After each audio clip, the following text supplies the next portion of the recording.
My name is Dan the Iceman Turner. I hear you want to cut some ice. Your basic tool in carving ice is a good old 11-inch electric Makita chainsaw. The next tool is the angle grinder. You'll need at least 20 grit sandpaper on it.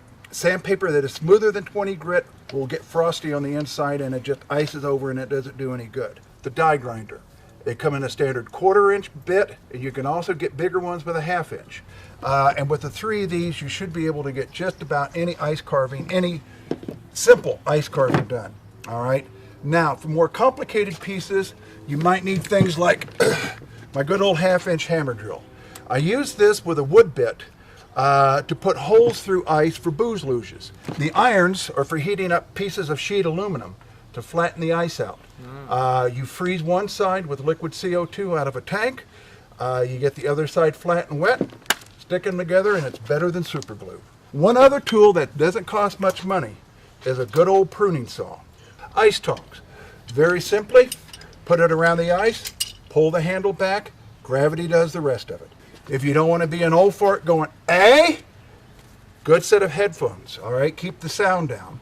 And the most important thing when you're up to your ankles in water and electricity is a good old GFI switch tripper, all right? If you're going to cut a cord, if you're going to short out with water, this is going to trip before you get fried. These are nice, they're flexible, they get wet, but they still will keep your hands warm. Wood chisels, about $40, and they work just fine.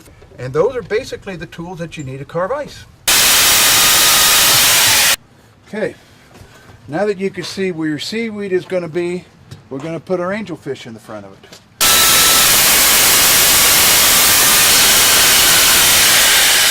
Now those may look just a little funny, but by the time we get them shaped in and other things will be fine.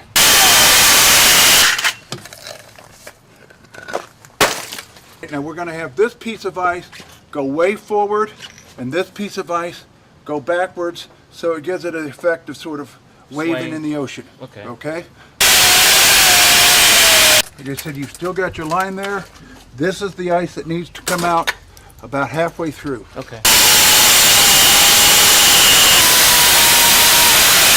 A 6-prong ice pick is just something you get at the ice house and just chip. And the thing you don't want to do is chip into the ice, because then you'll break it. You're more of shaving this off.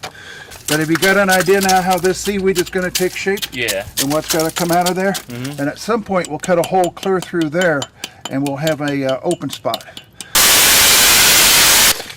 We've got our 2-dimensional fish. Ice is funny stuff. Ideally 10 degrees to about 18 degrees is where you want it. Much colder than that, it's going to be brittle and it will snap and crack and pop and do nasty things.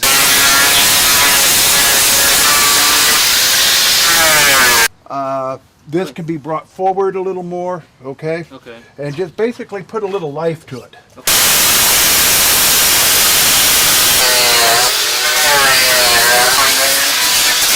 We can leave this seaweed looking this rough because, again, it's nature. What's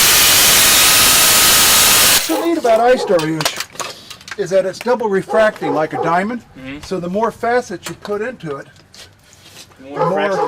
the more it's going to break up the light.